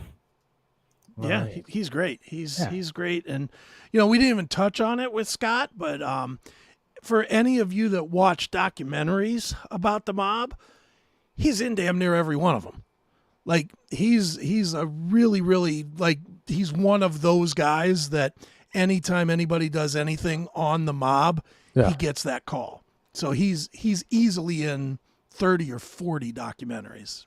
Yeah, I'm going to have to just sit my entire life, the rest of the week, watching mafia documentaries, movies, and everything else. Yeah, you better be ready. You already well, failed the test once. They might not let you in the door. We have backstage all-access passes for Saturday night, the 24th, 7 p.m., Lorraine Palace Theater, and I don't want to be questioned by the man himself. And What look if they stupid. ask you? I don't think you could answer the same question they asked you the first time, even though we've gone over the answers. Yeah, I forgot even what question it was already. So It was who were the 5 guys killed at the end of The Godfather? Yeah, And you can't name one, can you? Absolutely, I can. Tony, rigatoni, spaghetti, and sauce. Yeah, So, no. Yeah. I'm looking forward to it, though. We're going to have a good can't time. wait. All right, from one mafia to another, we're going to talk about the Lakewood City Council here. That's a real mob. Yeah, that's a real mob. You want to talk about people screwing people over? We're going to talk about that with one of our great friends, Charlie Callani, in about 2 minutes. All right? All right. Hang on. What separates Triv's restaurant in Strongsville from everybody else? Some restaurants you go to eat the same thing over and over and over. But then there are restaurants like Triv's, where you want to go there every single time and eat something different until you have eaten every single item on the menu. Why? Because the food's delicious, and it has been for almost a quarter of a century. Triv's has amazing food, outstanding service, and an opportunity for you to have private dining, special events, and intimate occasions. You can enjoy a memorable fine dining experience in your own dedicated, intimate space. Visit Triv's in the heart of Strongsville. Call now for reservations, 440-238-8830. Triv's in Strongsville. Joe Burdick custom flags are amazing. Each flag is handcrafted to reflect the imperfect perfection, making each piece of patriotic wall art unique. This is a local small business, veteran-owned and proud. Joe Burdick creates symbolic artwork that is built to last. Display your spirit, pride, and patriotism by calling 440-305-2065 and let Joe's flag serve you. 440-305-2065. Joe Burdick Flags. Let me introduce you to Charlie's Auto Repair. Any car, any truck, any problem, Charlie's does it right. You know how it is. The check your engine light comes on, you put air in the tires, And the light is still on. 216-470-0170. That's Charlie's Auto Repair, 13728 Madison in Lakewood. Charlie can do it all, from small engine repair to fleet maintenance and system diagnostics. 216-470-0170. Charlie's Auto Repair. Let Charlie make your car great once again. Right back here, the Seth Williams Show. Chris Aiken with me. Fantastic stuff. Scott Deitche was good. Yes, absolutely. The second you asked him about the government, his stream went crazy. They're watching everything. I totally agree. Probably true. All right. Again, from one mob to another, the city of Lakewood. Charlie Callani joins us. Charlie's Auto Repair in Lakewood. My good friend. Charlie, how are you, my friend? At least you can pronounce my last name. Yeah, see? I got that down straight. How you guys doing? Fixed my car 9,000 times. And then made it so I can drive it now. Behind the wheel the other day with a stick, trying to make myself go forward and stop, and I did all right. So just don't put anybody through the windshield. You'll be fine. Yeah, but it does stop quick. I'm telling you, man. I'm gonna have to hold. I'm gonna have to like do the stop short method on whoever I'm in the car with. Make sure I don't go flying through. Because we just saw that episode the other night. Yeah. Nice.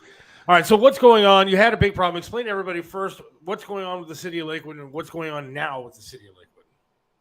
So the city's trying to pass an ordinance that only affects automotive repair garages.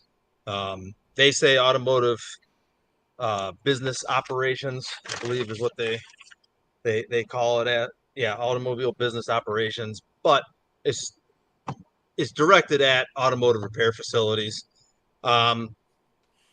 namely mine, but we'll get into that a little later. What they're trying to do here, they're trying to regulate normal operation of an automotive repair garage. In the first draft, they had all kinds of just crazy nonsense in there about not being able to, about limiting spots on our own property, about trash, jail time if you violated any part of it. I'd say since the first draft, they got rid of probably about 75% of the crap that was in there, the stuff that was just, nobody could figure out, sewer, water, stuff that they wanted us to tear up our sewer lines and put separators in there and stuff. Now they made a new draft and it's better, but unfortunately there's still 90% of it, or I'm sorry, 99% of it. There's one thing in there that I appreciated that they tried to make a concession on, or actually looks like they actually tried to work with us on, and the rest of it is just bad law, and I'd say unconstitutional and illegal, invalid at that. One of the key sticking points here, the first problem I have is that they're still trying to push this permit to operate. Hang on one second. There we go. They're trying to push this permit to operate. And the problem I have with that is the conditions or the guidelines, for the longest time, nobody could tell me what they were. And the best answer that I've been able to come up with is that they want to make sure that we have readily accessible building capacity in order to determine if we're allowed to continue to operate or not. Well, I don't know what what are the guidelines? Who defines what this is? So now the city wants me to pay them $150 every year for them to come in here inside our property. And if we don't let them in, they don't give us a permit. And then they're going to use what the inside of the property looks like to gauge whether or not we should be allowed to operate. Now, I don't know about you, but I'm pretty sure first of all, we've been in operation in this location for over 50 years. Right. My dad started in the 70s. You know, I was practically born into it. Tell people I used to have a playpen in the front office. And now, so, you know, I think we are okay as far as if we can operate or not. I think we have that down. But, you know, if in my view, I think this is a scheme to shut us down, because if you're denied the initial permit, you can't continue to operate the way this is written. If you're denied a renewal, you can continue to operate while you seek the appeal process. But if on the initial permit, if you're denied, you can't continue operating, and then you file for the appeals process. The appeals process takes place with another part of the executive branch in the city, a group of people who nobody knows who they are. None of their information's on the city's website or anything, and called the Planning Commission. And if you go in front of the Planning Commission and they deny it, then you're SOL until you go, I don't know, take them to court or try to petition a judge or something. But the problem is, the funny thing is that Planning Commission, those people are appointed by the mayor and by the city council, the people who wrote this legislation. Jeez. So I'm sure they're going to be really friendly towards a business that's trying to stay open. That's something. I'm, you know, I this has obviously got to be a Fourth Amendment violation. How can you tell somebody you have to let the government come in to your property to do inspections, and oh, by the way, they're allowed to request any documentation that they want, and again, you have to give it to them, otherwise they don't give you the permit. And I could go through all this and they could say, well, we don't think you have the capacity to operate. I mean, this is all arbitrary, you know, and subjective as far as I'm concerned. Now, why were we not grandfathered in? I mean, is this just something that they're doing for everybody? Or, I mean, well, I think in order to be grandfathered in, they would have to put a grandfather clause into the ordinance. And obviously they didn't, because they don't want to grandfather anybody in. See, so I'm going to take a different stance here than maybe even you take. But I know that city, and I know how liberal that city is. And I know you, who is a staunch patriot. And it seems to me that they would target somebody like you. Someone referred to me as an activist the other day, and I never really thought about it like not that. An activist. Thank you. And I think that, you know, I think a liberal city like that would absolutely target a business like yours, and that's unfortunate. Well, you know, I can't say that you're wrong. I've been trying to stay away from that, because I don't want to be like the kid. You know, the kid in elementary school, like, oh, boo-hoo, nobody likes me. You know what I mean? But I was going to save this for later, but on that, I have had several people come up to me and tell me, other shop owners and a couple of city employees, and tell me that they've got no intention on enforcing this on anybody else but us. And that's why some of the other shops who are spineless, in my view, have gotten up and supported this at some of the city council meetings, because they've on their interactions with the city have been told they've got nothing to worry about.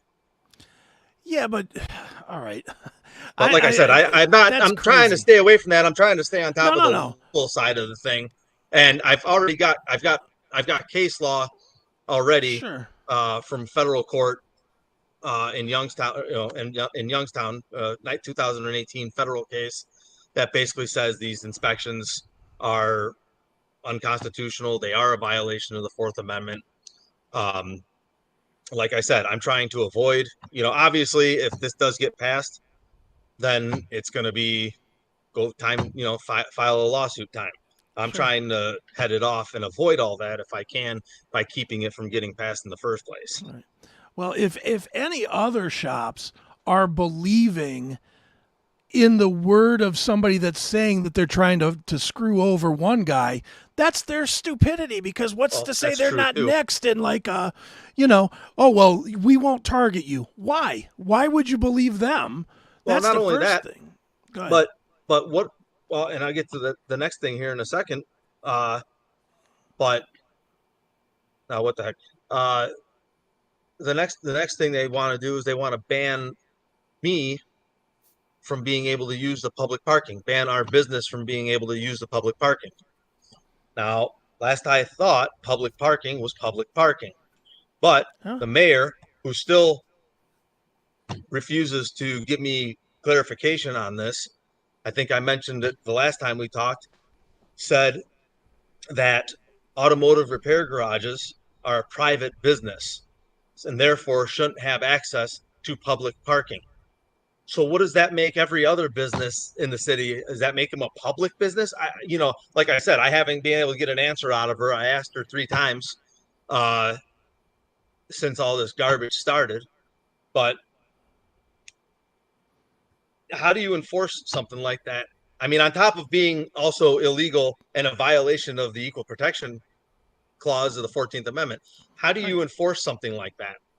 You might gonna have surveillance and somebody's sitting here watching me 20 a day.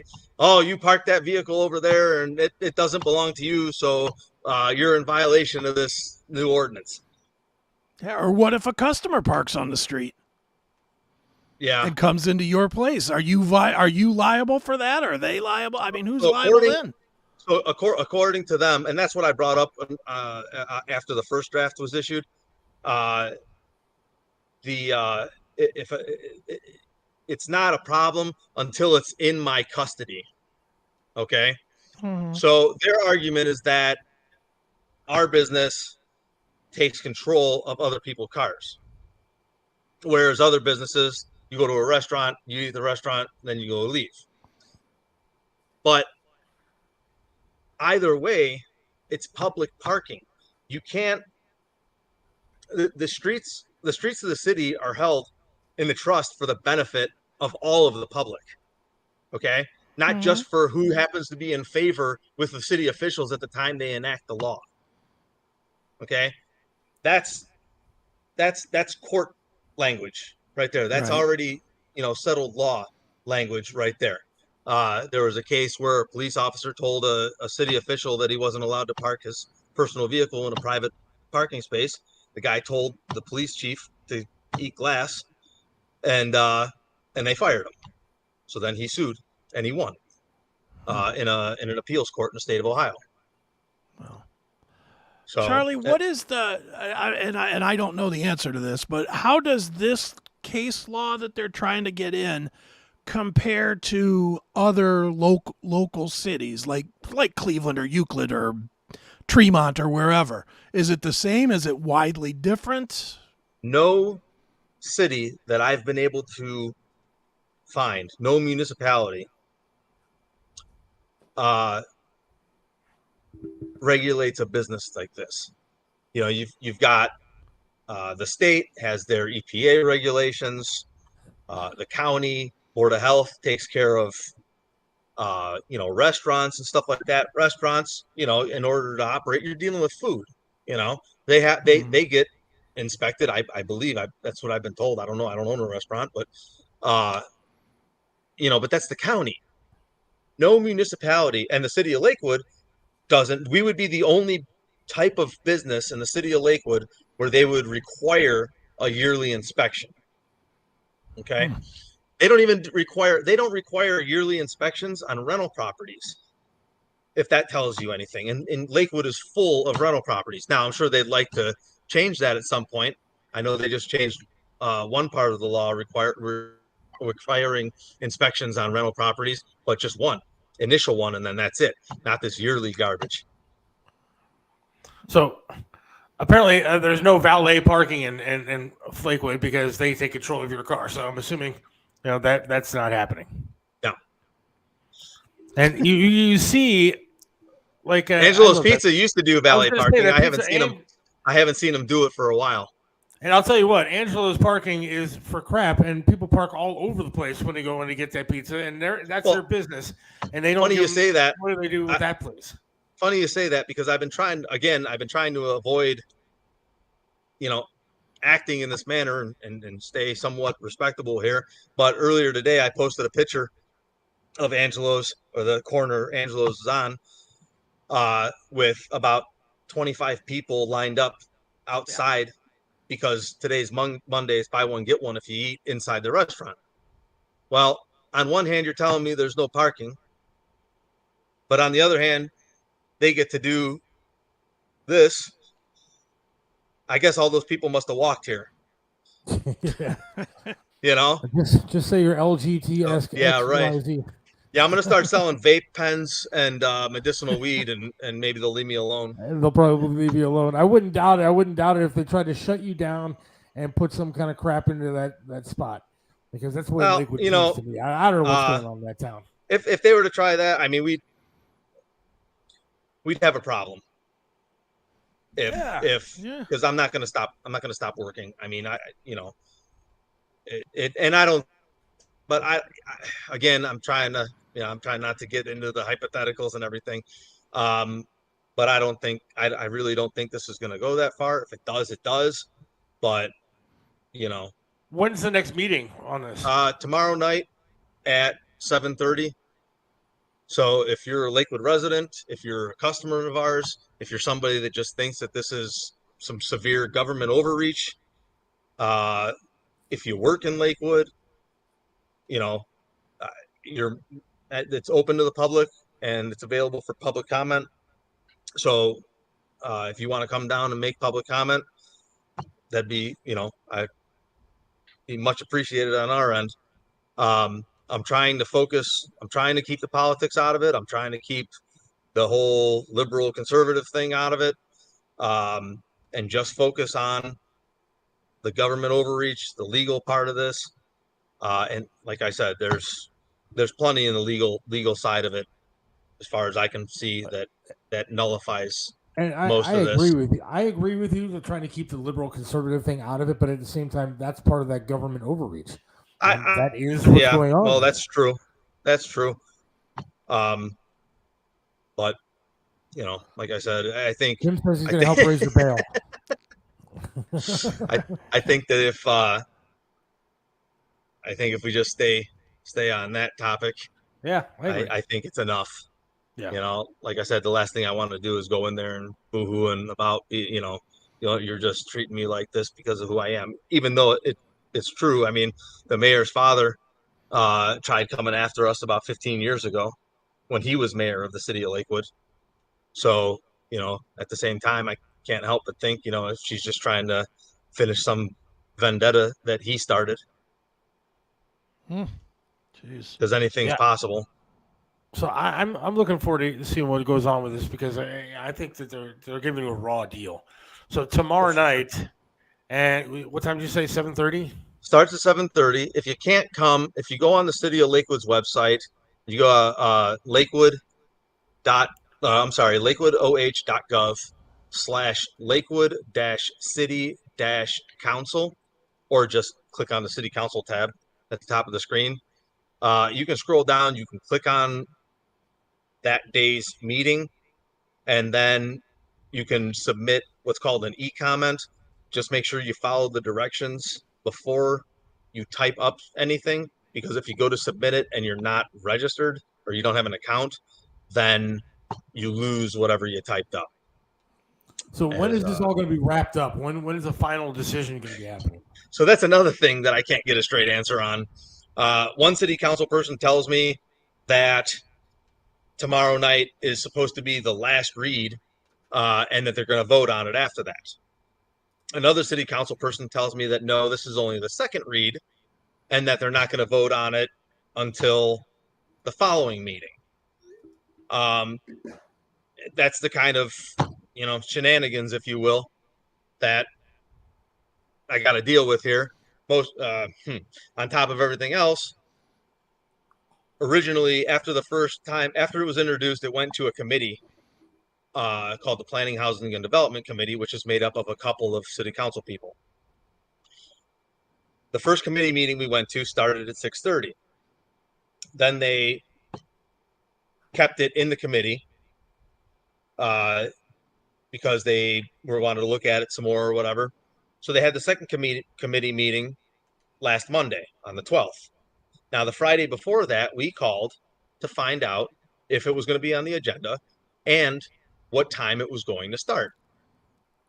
The lady told us it was on the agenda and the meeting was going to start at 6:30. We get there at 6:27 and they're adjourning the meeting because they started it at 6. Wow.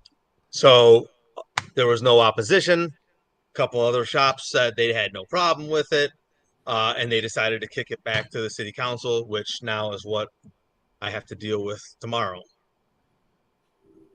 It's crazy stuff, man. Well, I'm wishing you the best of luck. And I know that I'm not a big fan of the last place that I worked, but I did get somebody reaching out to me wanting to talk to you from the news department. So if you'd like to do that, I will pass along your info. Yeah, sure. Because I think the more we can spread the word, the better. Absolutely. Oh, and by the way, the penalty now is $1,000 fine, or and up to 500 hours community service. Wow. If I park a car if I block one of my garage doors, that's another part of this. They don't want me blocking up any of the bays or the garage doors on our property. Remember, last time I thought it said Callani over the front door, not City of Lakewood. And on parking in front of my garage door, how many times do you guys hear about, somebody backs a van through a door or a window and steals a cash machine or whatever? Well, why do you think we park cars in front of our garage doors? Because that stuff's been going on for the last 60 years. We've been parking in front of our garage doors since day one for that reason.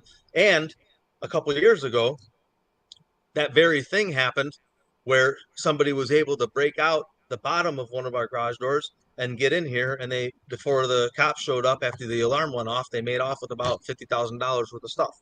True. And see, that's the thing, man. I mean, and also, how about this? You're a successful business that has a lot of cars to work on, and you have to have your space occupied with cars so you can do business. Well, according to them, I should tell people I can't work on your car. Come back another day. Well, that's probably fine for some people, but what would you do if I said, oh, I can't, you need brakes, your brakes are grinding. I'm sorry, I don't have time to do it today. Normally I would tell you to drop it off and, leave it till tomorrow, or if I get some time, I'll get it in between a couple other jobs.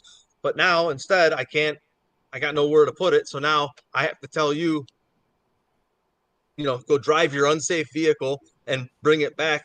Hopefully you don't kill anybody in the meantime and bring it back another day. Are you going to bring it back, or are you going to go take it somewhere else where you can get it repaired? And how many times have I had to call you? And how many times have I had to call you and have you tow the car to your shop? Because again, it's not going anywhere without your help.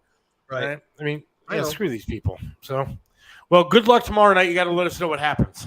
Yeah, for sure. I'll talk to you then. And I gave your number to our news department over at the other place that I used to work for. So not my news department, but the other news department. And so they're going to be contacting you to get the word out as well. I appreciate that stuff. Thank you. All right. I thank you for everything, my man. No problem. You guys have a good rest of your night. I'll talk to you soon. All right, bye, Charlie. It's crazy, man. It really is. It is. That's nutty. Leave this guy alone, man. Let him do his business.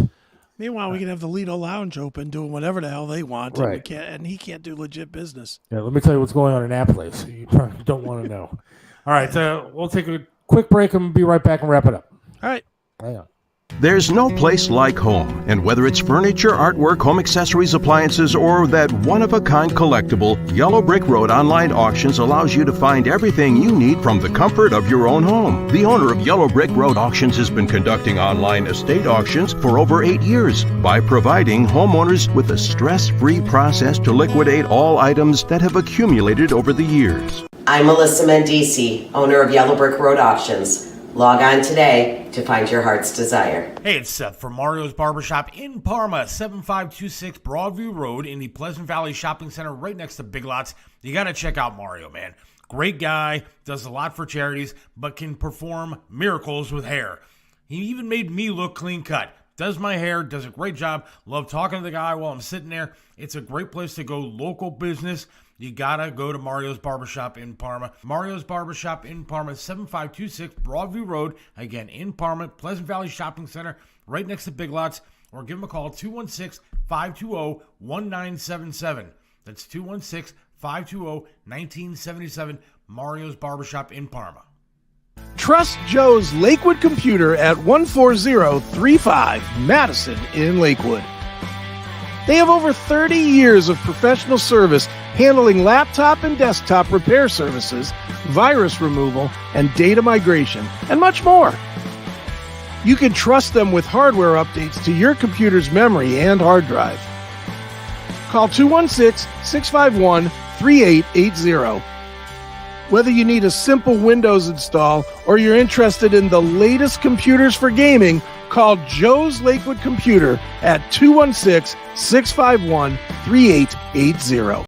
And now I'm standing next to the president again, next to a collapsed bridge here. And he is here to commit to work with the governor and the delegation to make sure that we get this fixed quick, fast as well, too. This is a president that is committed to infrastructure.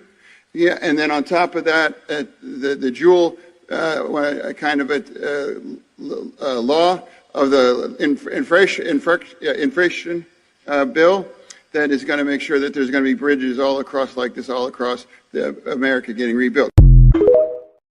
Good stuff right there, man. That's a senator for you. You know somebody's a dummy when Biden looks at him and says, "What are you talking about?" Yeah, Biden's like, huh? What a moron. Man, I don't know who's a bigger moron. I mean, the problem is he's not a moron. At least he's sick. The bigger moron is the people that voted for him. Well, that's the real problem is what Pennsylvania, and Lord knows that one does affect me because I have a business in Pennsylvania. So, Yeah. Whoa, hate that. I hate seeing that fool. Infration. Thank you to Scott Deitche for joining us tonight. Charlie Callani for joining us tonight. That was interesting. Talked a lot about strippers and porn and the mob and National Toilet Day and crapping all over the place. Yeah, it was good. Yeah, this was one of the faster ones. This went that fast tonight. Super quick. Wednesday, Tony Masashi will be joining us. We will hopefully have another guest for you. Yeah, we're not sure yet, but we should. Working on that. I appreciate everybody listening. And don't forget, Wednesday is also the first police event. That's right. 3rd District. Smoking rock and roll. Billy Morris going to be feeding the police. Joe Burdick going to be giving a flag to the cops down there. So if you can, make it down there, get some food, and enjoy the day. That's right.